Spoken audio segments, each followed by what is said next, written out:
Alle 5:30 del mattino del 26 giugno 1984, a Milano, Terry Broom sparò 5 colpi di pistola. 3 andarono a vuoto. 2 colpi uccisero Francesco D'Alessio.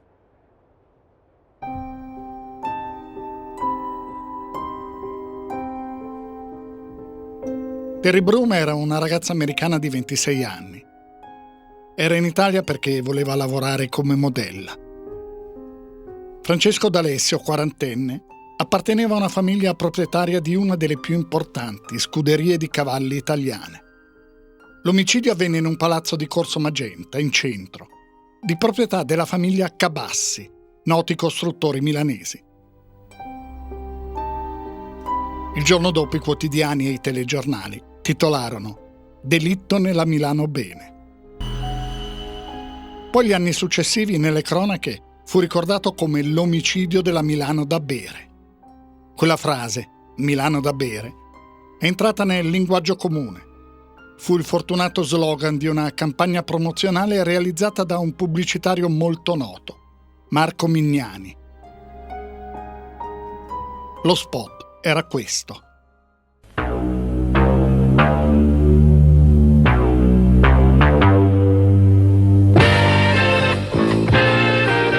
Sì, Milano, la città dell'amaro Ramazzotti. Milano che rinasce ogni mattina, che pulsa come un cuore. Milano del lavoro, tanto, troppo, ma prezioso come l'oro. Milano generosa, che ti mangia e ti divora. Milano che ti adora. Positiva, ottimista, efficiente. La città dell'amaro Ramazzotti, che è nato qui, 170 anni fa, e che ancora oggi porta dovunque questa Milano da vivere, da sognare, da godere. Questa Milano da bere. Divenne quasi un motto identitario, che da allora fu costantemente associato alla Milano degli anni '80. Univa luoghi comuni e realtà. Erano gli anni della grande crescita delle aziende produttrici di moda, della pubblicità, di quello che venne chiamato terziario avanzato, e cioè l'industria dei servizi, della crescita delle televisioni private. Fininvest fu fondata a fine anni 70, quelli in cui si iniziò a sentire parlare di Made in Italy, anche con la nascita di moltissime piccole e medie aziende. Nel 1987 il prodotto interno lordo italiano superò quello del Regno Unito e l'Italia divenne la 6ª potenza economica del mondo. Ora siamo l'8ª. In molte analisi vengono ricordati, un po' mitizzandoli, come gli anni della leggerezza, del benessere diffuso, della voglia di divertirsi, dell'edonismo. Anni in cui, anche grazie alla vittoria della nazionale di calcio ai campionati del mondo del 1982, si disse che si era riscoperto l'orgoglio di essere italiani. Imperversava un altro slogan: Italians do it better, reso celebre anche da una t-shirt indossata da Madonna. Non furono solo questo quegli anni. Il decennio si aprì con le stragi di Ustica e della stazione di Bologna, e gli anni '80 furono anche gli anni dei continui omicidi da parte di Cosa Nostra, la mafia siciliana, di magistrati, poliziotti, funzionari dello Stato. In quegli anni la spesa pubblica aumentò sensibilmente, così il debito pubblico, che all'inizio degli anni 90 superò il 100% del PIL, prodotto interno lordo. Ma crebbero anche gli episodi di corruzione nella pubblica amministrazione, resi poi evidenti qualche anno dopo dall'inchiesta Tangentopoli della procura milanese. Milano era il centro, il luogo dove alcuni cambiamenti della società italiana erano più evidenti. Era la città dei servizi giornalistici sui cosiddetti Yappis o Yuppis, altro termine molto usato negli anni '80, cioè Young Urban Professionals, sui locali che venivano definiti esclusivi, sui paninari e sul loro modo di vestirsi, cioè i bomber, le scarpe Timberland, le borse naioleari, sui piatti di moda nei ristoranti, le linguine con vodka e salmone, la rucola che compariva dappertutto, sulla proliferazione improvvisa di centinaia di centri per l'abbronzatura, sulle sfilate di moda, sulla borsa di Piazza Affari, la città dove nacquero in quegli anni le cosiddette riviste della classe dirigente, Capital, Classe, Gente Money, e Milano fu in qualche modo protagonista dell'omicidio di Francesco D'Alessio. Lo divenne nelle cronache. Quel delitto avvenne in un ambiente descritto come delitto. Si intrecciarono durante il processo in tribunale le storie personali dei protagonisti, soprattutto quella di chi commise l'omicidio, con lunghe discussioni sull'ambiente in cui quell'omicidio era avvenuto. Sulla Milano bene, la Milano da bere, appunto. Quella che veniva descritta come popolata da gruppi inarrivabili di persone che contavano, che comparivano sulle pagine delle riviste. Ne uscì una rappresentazione un po' grottesca e un po' drammatica, che univa esattamente così come il celebre spot, realtà e luoghi comuni.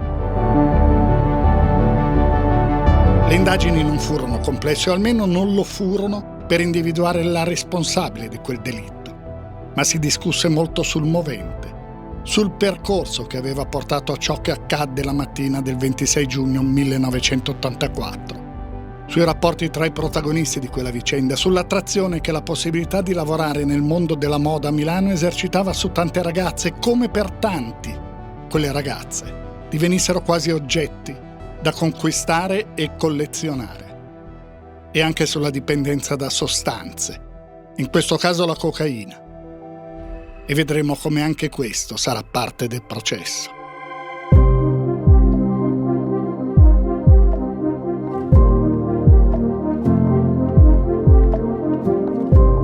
Io mi chiamo Stefano Nazzi, faccio il giornalista da tanti anni e nel corso della mia carriera mi sono occupato di tante storie come questa, quelle che nel tempo vi sono diventate familiari e altre che potreste non aver mai sentito nominare.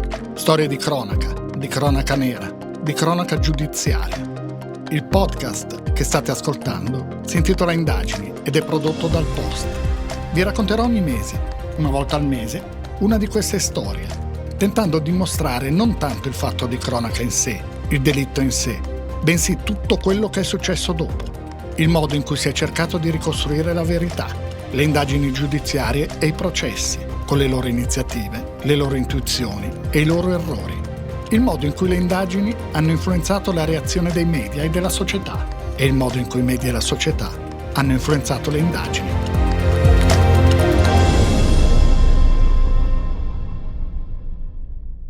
Un delitto stamattina in un appartamento al piano terreno di un elegante stabile di Corso Magenta a Milano. 2 colpi di pistola hanno ucciso Francesco D'Alessio, di 40 anni, figlio del vicepresidente dell'Unire e proprietario con il padre di un'importante scuderia di cavalli da corsa. Testimone del delitto una fotomodella americana, la cui deposizione è stata raccolta con molta fatica. La ragazza era in stato di shock e non si era neanche del tutto rimessa da un eccesso alcolico notturno. Prima di ricostruire che cosa avvenne la mattina del 26 giugno 1984 e ciò che accadde nelle settimane precedenti, bisogna conoscere i protagonisti di questa vicenda. Quando venne ucciso, Francesco D'Alessio aveva 40 anni. Era figlio di Carlo D'Alessio, avvocato, proprietario, come detto, di una delle più importanti scuderie italiane di cavalli. Francesco D'Alessio si era da poco separato dalla moglie, una modella americana, e spesso si trasferiva per lunghi periodi da Roma a Milano. Imponente, ex rugbista, alto più di 1,90 m, viveva quando era a Milano in un appartamento al piano terra di un palazzo di proprietà dell'amico Carlo Cabassi, che abitava invece all'ultimo piano dello stesso edificio. I giornali dopo il delitto, anche in questo caso abbandonandosi a immagini stereotipate, lo definirono playboy, rampollo di buona famiglia. L'avvocato Claudio Sciarra, che rappresentò al processo Cheryl Stevens, moglie di D'Alessio, ha detto, intervistato non molto tempo fa: Francesco faceva una vita molto glamour. Ricordo che nel 1983 mi trovai a Londra con lui e nel locale Trump lui era seduto al tavolo con Catherine Deneuve e Mia Farrow. Era stato con Mia Farrow. Piaceva molto alle donne, però era una persona buona, schietta, molto generosa. Si sposò, lui e la moglie ebbero 2 bambine, poi la coppia entrò in crisi perché lei fu sospettata di avere una relazione con Gazebo, un cantante di successo dell'epoca. Contemporaneamente lui purtroppo si trasferì a Milano a casa di Carlo Cabassi, uno dei maggiori immobiliaristi di Milano. Cambiò la sua vita, entrò in un ambiente pericoloso, difficile, in cui si faceva uso di stupefacenti e in cui c'era un giro di donne che provenivano dalle agenzie di fotomodelle e da qui nasce tutta la vicenda. Nei racconti, nelle descrizioni di questa vicenda si fa sempre riferimento all'ambiente, a quell'ambiente e alla città, Milano, come se fosse lei stessa responsabile di ciò che accadde. Comunque sia, in questa storia Milano è sempre indicata come protagonista, o meglio, una parte di Milano, minoritaria, che però fu molto rappresentata e raccontata. Quella, per capirci, i cui personaggi vennero descritti in maniera grottesca, ma in qualche modo anche reale, nel film Vacanze di Natale dei fratelli Vanzina e poi nei film successivi. Erano finiti o si stavano esaurendo i cosiddetti anni di piombo, quelli del terrorismo. Anni cupi, estremamente violenti. Furono gli anni '80 quelli del cosiddetto reflusso, e cioè dopo gli anni '70 quelli del grande impegno politico, il ritorno al disimpegno, a quella che veniva definita dimensione privata. Con gli anni '80 è come se ci fosse stato un risveglio nella vita di relazione, in quella che genericamente viene chiamata mondanità. L'industria della moda diventa sempre più importante e Milano si affianca o supera addirittura Parigi. Si parla con orgoglio del Made in Italy. È una città che diventa, almeno in alcuni dei suoi settori, più ricca. Alcuni locali in quel periodo diventano famosissimi. Il Nepenta, il Vogue, dove si entrava con una chiave d'oro, più probabilmente di finto oro, e si diceva che la chiave numero 1 ce l'avesse Bettino Craxi. Il Prima Donna, il Divina, l'Amnésie, il Charlie Max, il Plastique, solo per citarne alcuni. È l'epoca della musica New Romantic, dei Duran Duran, degli Spandau Ballet. Un libro scritto dalla sedicenne Clizia Gurrado, Sposerò Simon Le Bon, vendette 500.000 copie. Ecco cosa ricorda Gabriele Moroni, allora cronista del quotidiano Il Giorno. L'omicidio avviene nell'ambito di una Milano ricca, modaiola e mondana. Siamo nel 1984, si stanno esaurendo, non è certamente finita, ma esaurito la sua forza propulsiva più drammatica, il terrorismo. È ancora la Milano dei sequestri di persona, l'ultimo sarà nel 1997 con il sequestro di Alessandra Sgarella. C'è ancora questa piaga che terrorizza i ricchi Comenda lombarda, ma è certamente una Milano ricca. Definirla Milano da bere mi sembra perfino riduttivo, è una Milano ricca e dannata in un certo senso, dei grandi locali, delle discoteche, il Fenta, il Caffè Roma, il Plastique, il Vogue, accanto a facce note, facce che vorrebbero essere note e che vorrebbero contare, altri che si accontentano di comparire semplicemente, di bere magari un whisky vicino al rampollo bello e danaroso della grande famiglia, e ci sono anche facce conosciute soltanto in questura, come i fornitori di cocaina di questo mondo. Erano i locali frequentati da Francesco D'Alessio e dal suo gruppo di amici. È facile, parlando di questa storia, cadere in immagini stereotipate, in una descrizione parziale infarcita di luoghi comuni, come se una città o un paese potessero essere descritti solo attraverso poche immagini, sempre quelle, degli stessi locali, delle stesse abitudini, dello stesso modo di vestirsi. Ma è indubbio che quella fetta di Milano, quella della cosiddetta Milano edonista, era reale e si sviluppava essenzialmente attorno al mondo della moda, estremamente produttiva, e che creò, e anche questa è realtà, un indotto con il proliferare di agenzie pubblicitarie e di agenzie di modelli e modelle, con ragazze soprattutto e ragazzi, che arrivavano a Milano attirati dalla possibilità di trovare lavoro in quel settore. E come ha ricordato il giornalista e scrittore Piero Colaprico, il problema è che non c'era posto per tutte e tutti.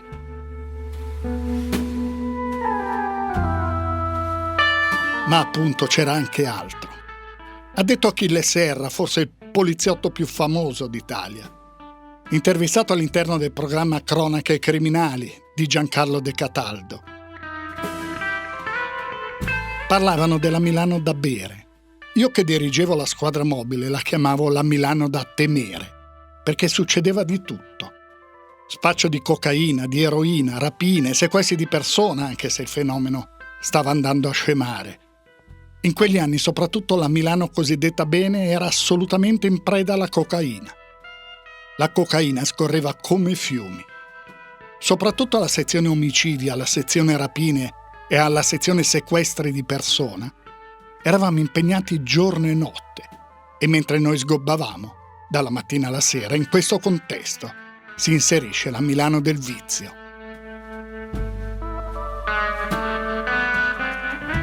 Hanno scritto Cesare Giuzzi e Giuseppe Guastella su Corriere della Sera che, secondo dati del Ministero dell'Interno, nel 1984 un milanese aveva più del doppio delle possibilità di essere ucciso rispetto a un residente di Roma, Bari o Genova. Nel 1981 il quotidiano L'Unità scriveva: la droga si tira dietro 80 parti dei 204.000 furti, delle 1979 rapine, dei 53 sequestri e dei 93 omicidi che si sono avuti in un anno a Milano e delle altre migliaia di crimini che costellano la cronaca giornaliera della città. Gli omicidi in provincia di Milano erano in quel periodo circa 100 all'anno. Le statistiche crebbero ulteriormente alla fine del decennio e all'inizio degli anni 90. Per fare un raffronto, prendendo il dato secco, nel 2022 gli omicidi a Milano città sono stati 9 e nel 2023 8. E negli anni 80 Milano era anche la città con più morti causati dall'eroina. Nel 1980 furono 44, nell'81 65. E il numero di tossicodipendenti era calcolato in 30.000. Nel 1983 i morti furono 71. Nell'84, l'anno di cui stiamo parlando, furono 78. Poi ci fu un calo dovuto soprattutto alla diffusione dell'AIDS tra i tossicodipendenti, che rallentò in qualche modo l'uso di eroina. Milano era insomma in quegli anni una città complessa, che non può essere rappresentata solo con un'immagine o uno spot pubblicitario.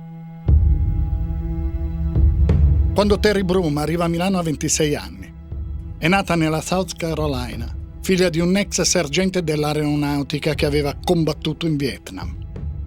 Il padre, anche questo raccontò lei a processo, era spesso ubriaco, a volte violento. Lo descrisse come anaffettivo, totalmente indifferente verso la moglie e le figlie. Terry Broom ha anche vissuto una storia terribile. A 15 anni prova a scappare di casa. Fa l'autostop, 2 motociclisti la caricano, ma poi la violentano. La famiglia la convince a non denunciare. Il padre le dice: probabilmente te la sei cercata. Tutto questo emerse al processo, soprattutto nelle relazioni dei consulenti che ebbero il compito di incontrarla più volte in carcere per la perizia psichiatrica. Ecco cosa racconta la professoressa Isabella Merzagora, presidente della Società Italiana di Criminologia, che effettuò quella perizia. È secondogenita di 5 fra fratelli e sorelle. L'atmosfera familiare non doveva essere idilliaca. Ricordo che al colloquio peritale lei del padre ripeté più volte: mi faceva paura. Poi un altro elemento, certo fondamentale e drammatico, fu una violenza sessuale di gruppo che subì a 16 anni, che durò l'intera notte. Non denunciò, lei dice, perché a quei tempi negli Stati Uniti chi denunciava veniva magari tacciato di aver colpa, di essersi comportata imprudentemente, di aver provocato, cose che succedevano tanto tempo fa e altrove, si capisce. In un certo senso fece bene a non denunciare, perché quando tornò a casa e lo disse comprensibilmente sconvolta in famiglia, il padre le rispose: probabilmente te lo eri meritato. Questa fu la solidarietà che ricevette.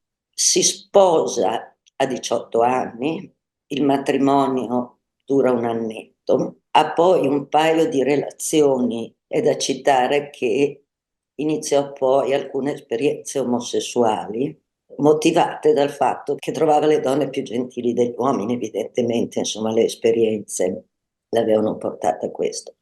Poi appunto ebbe 2 relazioni con, mi pare un uomo fosse un industriale, comunque persone di un certo livello, almeno economico, i quali la iniziarono al consumo di alcol, di benzodiazepine e di cocaina. E comincia la nostra storia. Ed ecco come la stessa Terry Broom, intervistata anni dopo dal giornalista Giancarlo Santalmassi per uno speciale del TG2 della RAI, ricordò ciò che aveva subito negli Stati Uniti. Quando è tornata a casa, suo padre cosa le ha detto? Non so come dice questo in italiano. You probably deserved it. Probabilmente è quello che ti meriti. Non so come dico in italiano. E basta? E basta. Sua madre? Lei non credeva a queste cose. Lei, io non ho capito, lei ha rifiutato queste cose. Anche quando io sono stata arrestata, io ho detto questo è successo. Io per anni ho sempre detto, lei ha rifiutato di credere in queste cose.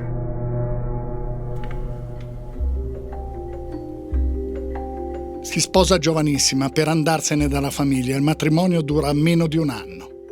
Poi va a New York, come ha già fatto la sorella Donna, che è diventata una modella piuttosto nota. Lei invece non ha grande successo. Disse poi che fu a New York che iniziò a fare uso costante di cocaina. Poi la sorella si trasferisce a Parigi, Terry la segue, ma sempre senza risultati. Allora torna a New York, tenta il suicidio, si riprende e ricomincia a lavorare e a aprile del 1984 torna da Donna, che nel frattempo è in Italia, dove è diventata ancora più famosa e ricercata dagli stilisti. Ha ricordato il giornalista Ugo Savoia nella trasmissione Cronache criminali. Terry Broom è una ragazza che all'epoca ha 26 anni e arriva in Italia sulle orme della sorella Donna nella speranza di diventare anch'ella protagonista del mondo della moda, sfilate, servizi fotografici, eccetera. Purtroppo non ha la stessa fortuna della sorella e finisce, come dire, in giri, diciamo così, poco raccomandabili, che all'epoca ad un certo livello della classe sociale erano abbastanza attivi. Comincia questa sua vita milanese fatta di grande consumo di cocaina, grande consumo di whisky e di alcolici vari, frequentazione dei locali all'epoca più in voga come Nepenta, Charlie Max, eccetera, e di questo mondo che ruotava un po' intorno al giro delle modelle, quindi ristoranti, serate fino a tardi, uso di appunto sostanze stupefacenti. Quindi Terry Broom inizia a far parte del gruppo di amici della sorella. Con loro frequenta i locali di cui abbiamo parlato. Fa uso costante di cocaina. Dice ancora Isabella Merzagora. Forse ancor prima della perizia, il caso è interessante perché illustra, come dire, un po' la storia della cocaina a Milano. Quelli erano gli anni in cui addirittura la cocaina, da droga relativamente sconosciuta o comunque d'élite, si democratizza, si proletarizza, diciamo così. Fatto si è che quegli anni gli sequestri di cocaina cominciarono a sopravanzare quelli di eroina. Probabilmente ci furono 2, come dire, pregiudizi in positivo, o se vuole 2 strategie di propaganda. Una era quella che la cocaina fosse droga d'élite, quindi insomma che facesse imitare i comportamenti delle classi più avvantaggiate, e l'altra che non fosse nociva. È vero che rispetto all'eroina e il cocainista rispetto al consumatore di eroina si presentavano diversamente, il che non significa che non fosse e molto nociva. È una droga, perché non è sparita di sicuro. Comunque, era una droga che si sposava molto con, come dire, l'atmosfera dell'epoca, quella del mostrarsi, quella di essere sempre efficienti, come dire, appunto una droga del fare, a differenza della droga dell'essere ai margini della società come veniva vista ed era l'eroina. Quindi ecco, uno dei motivi di interesse del caso fu proprio questo. E qui bisogna soffermarsi perché sarà uno degli elementi centrali di questa storia.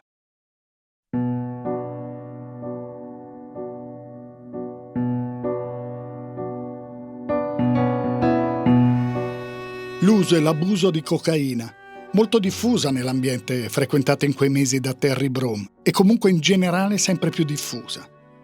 Gli anni 70 e anche la prima metà degli anni 80 erano stati gli anni della grande diffusione dell'eroina. Dagli anni 80 cresce però anche il mercato della cocaina, considerata ancora droga d'élite ma sempre più presente e diffusa.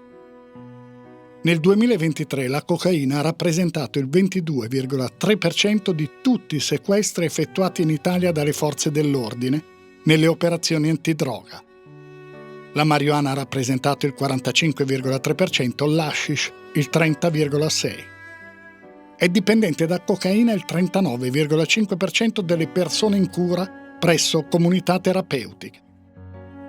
Secondo la relazione annuale al Parlamento sul fenomeno delle tossicodipendenze, in Italia il 23% dei 227 decessi per intossicazione acuta avvenuti nel 2023 sono dovuti a intossicazione da cocaina. E sempre secondo la stessa relazione la cocaina sarebbe all'origine del 48% delle 27.674 denunce per reati connessi a sostanze illegali. Dice a proposito della cocaina lo psichiatra Riccardo Gatti, studioso della diffusione delle sostanze in Italia e coordinatore del tavolo tecnico della Regione Lombardia sulle dipendenze. Andando alla storia più recente è anche più significativa perché è legata ad una mutazione dei mercati, sia delle droghe che anche proprio dei mercati in generale. Andiamo più o meno agli anni 80, andiamo agli Yuppies, che allora era una figura mitica dell'ambito della finanza, erano delle persone considerate vincenti e i giornali di allora spiegavano che gli Yuppies, dovendo operare sui mercati finanziari di tutto il mondo, quindi sempre aperti proprio per la loro caratteristica, riuscivano a stimolarsi con questa sorta di doping legato alla cocaina. Io mi ricordo proprio che a quel tempo successero un paio di cose, cioè da una parte leggevo sui giornali di questa storia di persone legate al mondo della finanza, vincenti, in una Milano Post da bere che guardava molto anche gli Stati Uniti, persone che usavano cocaina. Dall'altra parte mi ricordo esattamente, io lavoravo in zone periferiche dove c'erano anche molti spacciatori e figli di una certa generazione legata anche ad una marginalità o una criminalità che allora usavano soprattutto eroina, che cercavano di rifarsi un'immagine per poter anche spacciare cocaina. Fu quello l'inizio, nel senso che allora la cocaina divenne una sostanza di tendenza. Gradualmente stava accadendo che era in atto una mutazione culturale, cioè la droga, che era sempre stata in generale come droga, come concetto generico, qualcosa che riguardava soprattutto alcuni ambiti particolari oppure alcuni ambiti marginali, poco per volta diventava un patrimonio delle classi dominanti e quindi molto più accessibile, ma anche in senso di accettabile, o comunque considerato un fatto individuale di chi la usava. persone che poi in qualche modo si riconoscevano tra loro in ambiti particolari dove l'uso di cocaina era considerato normale, non una particolare, tra virgolette, perversione o devianza, ma una sorta di doping della vita quotidiana, oppure anche un qualcosa che poteva essere parte della relazione in gruppi di persone che tra di loro si riconoscevano in qualche modo come consumatori. Dagli anni '80 la diffusione non si è fermata e anzi si è intensificata, dice ancora Gatti. Questa è stata la storia che però poco per volta ha trasformato la cocaina in una delle droghe più consumate nel nostro paese, partendo da luoghi come Milano che erano trainanti un po' per tutta la nazione dal punto di vista anche delle mode, delle tendenze e delle nuove tendenze, e adesso trasversalmente è diffusa su tutto il territorio, con una variante ancora più pericolosa che è il crack, che è derivato dalla cocaina. Sono cristalli che normalmente si fumano e che hanno una caratteristica fondamentale: danno un effetto molto più forte subito che cala molto rapidamente, sono questioni di minuti se non lo rifumi ancora. Il crack apparentemente ha un costo accessibile, se non fosse che, ed è per questo che dico apparente, lo devi assumere più volte e quindi poi anche l'idea che abbia un costo accessibile è molto relativo, perché diventi in fretta dipendente e continui a assumerlo più volte.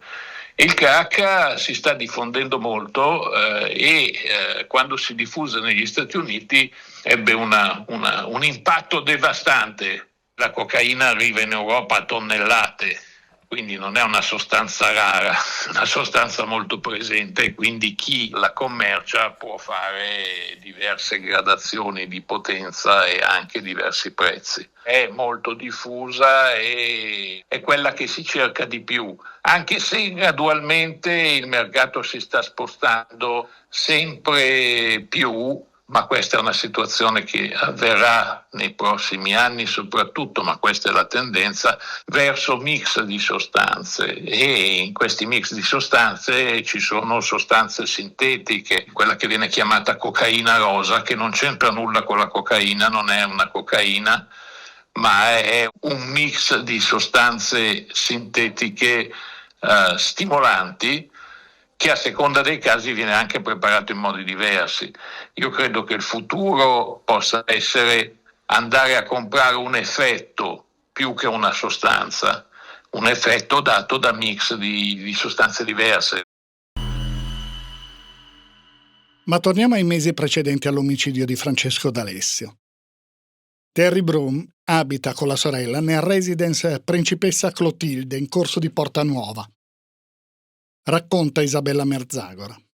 Lei ebbe addirittura anche un ricovero per abuso appunto di sostanze. Fatto si è che in queste condizioni arriva la sorella, che aveva ottenuto successo come modella a Milano, la trova così conciata e la porta con sé a Milano, pensando così di aiutarla. Lei, la sorella, aveva effettivamente avuto successo. Il perché e il per come è difficile dire, ma questo non accade per terra. Le frequentazioni comunque erano appunto quelle di questi ambienti danarosi, così festaioli, che frequentavano locali notturni alla moda, ambienti appunto anche caratterizzati da una certa pseudo-spregiudicatezza, per esempio l'ostentazione di rapporti sessuali cosiddetti liberi e il consumo di cocaina.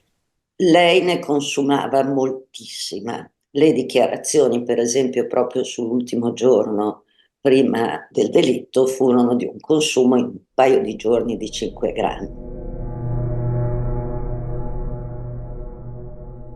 A Milano Terry Broom si lega a un uomo, Claudio Caccia, di 38 anni, assicuratore. È con lui quando incontra per la prima volta Francesco D'Alessio, una sera al Nepenta, un locale in piazza Diaz nato nel 1969 ma che divenne estremamente famoso negli anni '80. Poi qualche giorno dopo i due si incontrano nuovamente, questa volta durante una festa a Concorezzo, allora in provincia di Milano, ora di Monza e Brianza, nella villa di proprietà di Carlo Cabassi. La storia che porterà poi a quello che accadde la mattina del 26 giugno inizia lì, in quella villa, almeno secondo quello che raccontò Terry Broom. Quella sera a un certo punto Broom ed Alessio si trovano da solo in una stanza. C'è da parte dell'uomo un tentativo di approccio, che Broom descrisse poi durante gli interrogatori come piuttosto pressante e volgare. Terry Broom lo respinge ed esce dalla stanza. La sera dopo, e va raccontato perché ha gli atti del processo e quindi è influente, Terry Broom ha un rapporto con Carlo Cabassi. Cabassi lo racconta a Francesco D'Alessio e probabilmente anche ad altri. È da lì che inizia quella che il difensore di Terry Broom definirà il processo persecuzione. Quando il gruppo di amici si ritrova il giorno dopo, Francesco D'Alessio si rivolge a Terry Broom chiamandola cagna e mimando un amplesso.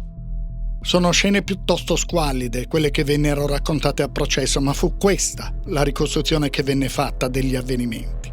Ricordiamolo, questo è il racconto di Terry Broom, che però venne confermato anche da testimonianze. Queste scene si ripetono poi ogni volta che i due si incontrano, e sempre in mezzo al gruppo di amici.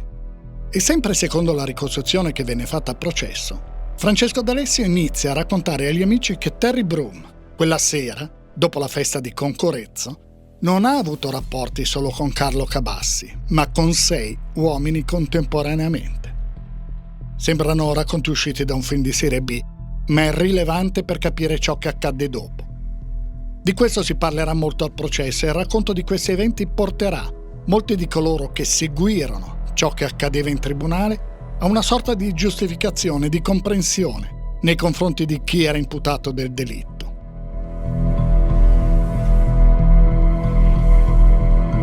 Secondo quello che disse Terry Broom alle persone incaricate di redigere la perizia psichiatrica quando si trovava in carcere, ogni volta che lei e Francesco D'Alessio si incontravano, la scena si ripeteva. Uno schema sempre uguale, a cui le altre persone presenti assistevano senza intervenire. Poi, per un po' di tempo, i due non si incontrano più. Terry Broom si lascia con Claudio Caccia e incontra un altro ragazzo a cui si lega, Giorgio Rotti, 31 anni, gioielliere. Lui frequenta lo stesso gruppo di persone, ma più saltuariamente. Poi, la sera del 25 giugno 1984, Terry Broom e Giorgio Rotti vanno a Nepenta. Ci sono anche la sorella di Terry, Donna, con il fidanzato e altre persone. D'Alessio, secondo quello che emerse durante il processo, inizia a guardarla e a mimare i gesti di un amplesso, a ridere, dicendo nuovamente agli amici ciò che raccontava sempre di lei. Terry Broom va in bagno. Lì la raggiunge Rotti, poi arriva anche sua sorella Donna. Le dicono di stare tranquilla, che parleranno loro con D'Alessio per farlo smettere. Alle 2 di notte Terry Broom va di nuovo in bagno. All'uscita trova D'Alessio che ricomincia a provocarla. Lei poi disse che fece anche il gesto di slacciarsi i pantaloni. Lei corre da Rotti, che affronta D'Alessio. C'è una lite. D'Alessio chiede a Rotti urlando che cosa gli sia saltato in mente di mettersi, parole testuali da verbale, con una cagna che è stata con 6 uomini contemporaneamente. Alle 3 Rotti e Terry Broom escono dalla discoteca Nepenta e vanno a casa. Lei assume ancora cocaina. Rotti va a dormire. Nel frattempo anche Francesco D'Alessio è andato a casa in Corso Magenta. Sul portone ha incontrato una modella americana, Lori Marie Roico, 21 anni, che è appena uscita dall'appartamento di Carlo Cabassi. Roico e Cabassi stanno insieme da qualche giorno. Quella notte hanno litigato. D'Alessio invita la ragazza a casa sua. Anche loro assumono cocaina.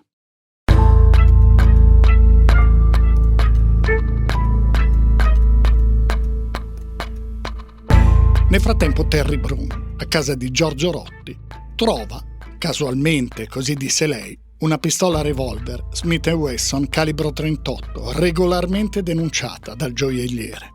La pistola è carica, i proiettili sono inseriti.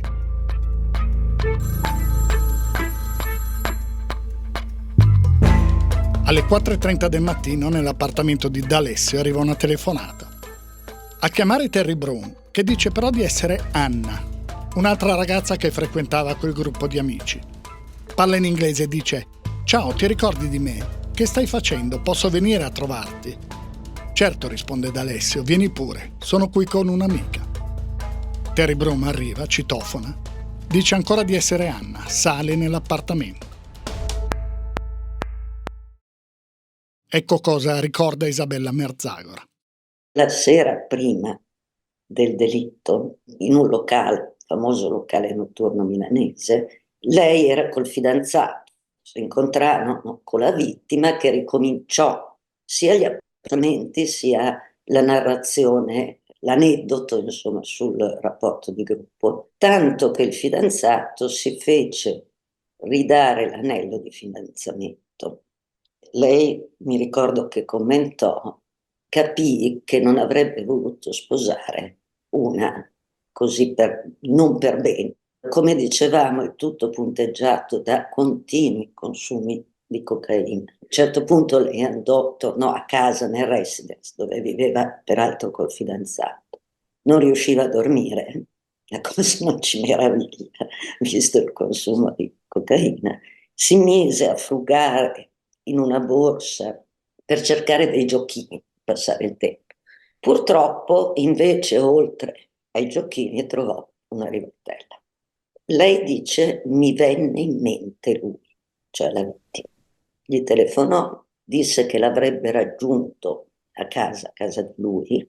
Pare che lui avesse quindi sperato in un incontro non esattamente letterario. Quindi lei si recò a casa di lui, consumando cocaina perfino nel tragitto.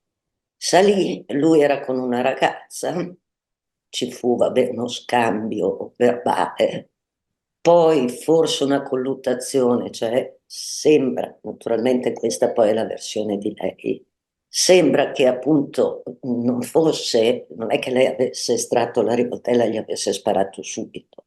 Questa colluttazione fra i due e poi appunto lo sparo. Ecco, la storia della vicenda è questa.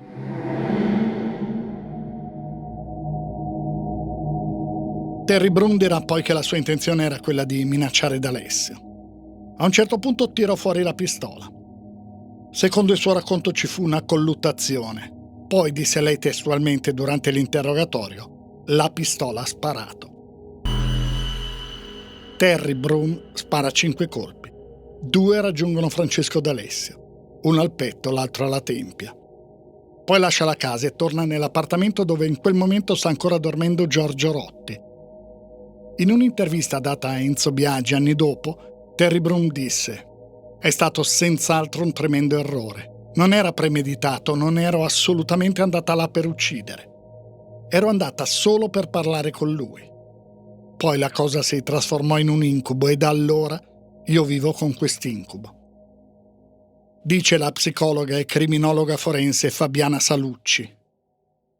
Ci sono delle dinamiche che possono attivarsi in determinate situazioni, come ad esempio quella che chiamiamo identificazione con l'aggressore, per cui può succedere che chi ha subito abusi o violenze a un certo punto decide, tra virgolette, se così possiamo dire, di invertire i ruoli, quindi di trasformarsi da vittima ad aggressore. Attraverso questa identificazione la vittima ottiene finalmente un senso di controllo e di potere sulla situazione, cioè potremmo tradurlo in questi termini: adesso non sono più io che subisco, adesso sono io che decido, sono io la parte attiva che ha il potere, quindi che tiene le redini. Questo meccanismo in qualche modo mi è necessario per allontanarmi da un profondo senso di impotenza. Terry Broom, come sappiamo, era stata vittima in primis della profonda inadeguatezza della figura paterna, Successivamente, all'età di 16 anni, subisce una violenza sessuale di gruppo e infine, come sappiamo, le prevaricazioni relative alla vicenda. L'accusa, tra l'altro, che le viene fatta di aver partecipato ad un'orgia può in qualche modo aver riportato a galla l'episodio traumatico dello stupro di gruppo. Ricordiamo anche, sempre dalle dichiarazioni della stessa, che il giorno in cui subisce la violenza sessuale di gruppo non sporge denuncia, torna a casa, racconta quello che è successo al padre e come risposta ha avuto probabilmente quello che ti meriti. Perciò il tema dell'umiliazione è ricorrente e può aver portato all'interiorizzazione di un'immagine maschile violenta e aggressiva. Queste esperienze traumatiche avranno sicuramente contribuito alla strutturazione di una personalità fragile e vulnerabile che, unita all'abuso di sostanze stupefacenti, ha portato alla tragedia. Mentre la lite avveniva, Lori Marie Royko era in un'altra stanza. Aveva visto arrivare Terry Broom e infatti la descrisse alla polizia senza però sapere come si chiamasse di cognome. Alla ricostruzione di come andò quella sera va detto: non ha mai creduto Carlo D'Alessio, il padre di Francesco. Disse in più di un'occasione: mio figlio era forte, se davvero ci fosse stata una colluttazione lui sarebbe riuscito a togliere la pistola dalle mani della ragazza. Ma continuiamo con il racconto di quello che accadde quella mattina. Subito dopo gli spari, Lori Marie Royko corre all'ultimo piano del palazzo dove sta dormendo Carlo Cabassi. Lui scende e chiama i soccorsi. Subito dopo elimina o tenta di eliminare le tracce di cocaina presenti nella casa. Nel frattempo Terry Broom è tornata a casa e ha raccontato tutto a Giorgio Rotti. Lui prende la pistola, la ripulisce bene e poi la mette nello stesso cassetto dove Terry Broom l'aveva trovata.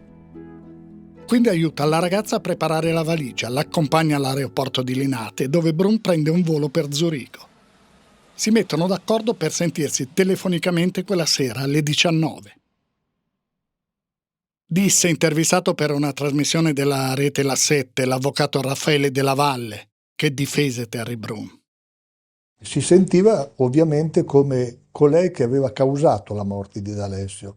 E sembra un sofisma, ma non lo è, perché un conto ritenersi assassina, che significa avere voluto il delitto, un conto ritenersi causa della morte significa non avere voluto il delitto, significa che evidentemente per una serie di circostanze ha provocato la morte, ma la morte non era voluta. Questa era la sensazione che aveva Terry Broom sin dall'inizio delle indagini.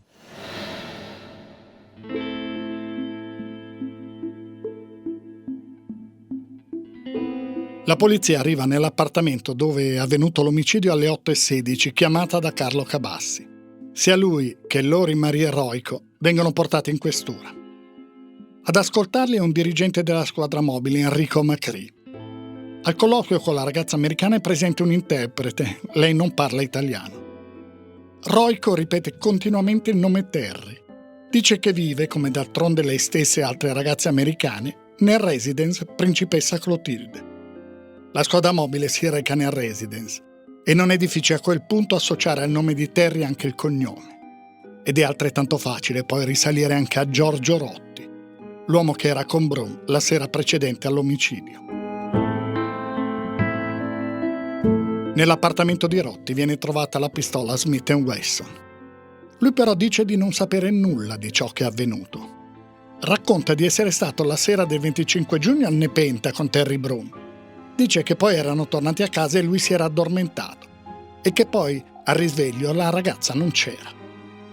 La pistola, come detto, era stata pulita, non c'erano tracce e Rotti aveva il regolare porto d'armi. Il giorno dopo la notizia dell'omicidio ha una grande risonanza sui giornali. Si parla appunto di omicidio nella Milano Bene, del playboy assassinato, di feste, modelle, cocaina. Ed è il contesto in cui il delitto è avvenuto a diventare predominante nei racconti giornalistici. Ecco cosa dice Piero Colaprico, scrittore e giornalista. La Milano del 1984 è una città particolare perché sta finendo una lotta tra i criminali che l'ha insanguinata. Stanno cominciando ad aprirsi le agenzie bancarie che hanno le vetrine con i bollettini della borsa che sale. Ci sono i giovani paninari che si vestono alla moda e che hanno un totale disimpegno per la politica. E in questo contesto, all'improvviso, in cui è già cominciata la Milano della moda, in cui si sono cominciate a vedere le modelle, un altro tipo veramente di persone, soprattutto nel centro di Milano, scoppia questo omicidio. C'è una ragazzina, perché quello è Terry Broom, che ha attraversato la città di notte per uccidere quello che ritiene il suo persecutore. E quest'uomo è un uomo di una famiglia facoltosa, italiana ma internazionale, con scuderie, con grandi possedimenti, e c'è tutto un contesto di grande ricchezza, che è quello della vittima e dei suoi amici, e di estrema fragilità e povertà, che è quello della ragazza. E in più c'è una sorta di manipolazione che sembra aver subito Terry Broom, perché si è trovata sbattuta di qui e di là attraverso uomini, attraverso notti di cui non si è mai capito il contesto, insultata, che prende e spara. E diciamo il cielo che c'è sopra tutto questo, lo chiamiamo così, è un cielo di cocaina, perché la cocaina in quegli ambienti scorre veramente in maniera impressionante.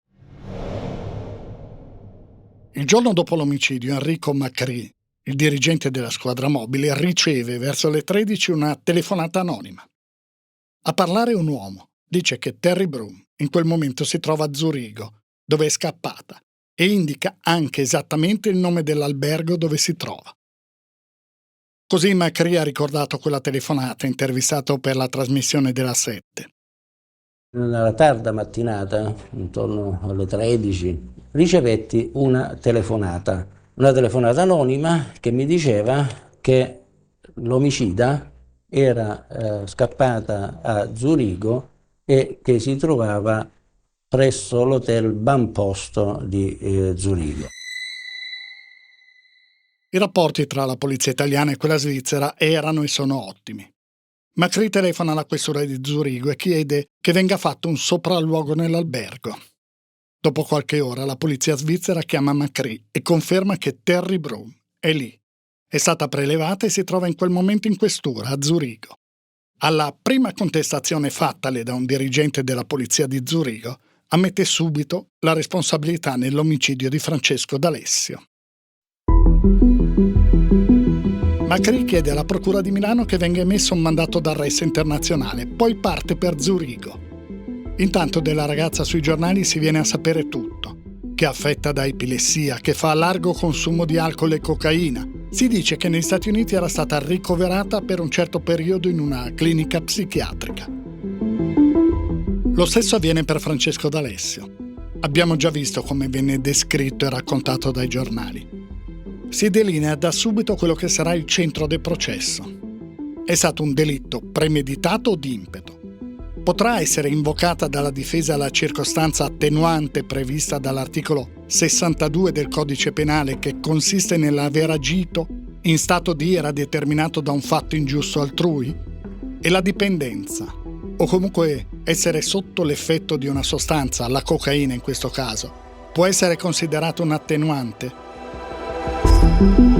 A processo avrà un peso anche il comportamento di Terry Broom, che ammette subito la propria responsabilità, e avranno sicuramente un peso anche le perizie psichiatriche, a cui verrà sottoposta. Intanto, mentre Macri si reca a Zurigo, viene arrestato e accusato di favoreggiamento Giorgio Rotti, a cui viene imputato il fatto di aver ripulito e ricaricato l'arma con cui è stato ucciso Francesco D'Alessio. Carlo Cabassi viene invece accusato di aver fornito sostanze stupefacenti ai suoi ospiti e di aver fatto sparire la cocaina dalla scena del delitto. Cabassi poi in tribunale dirà: «L'ho fatto perché non venisse infangata la memoria di un amico».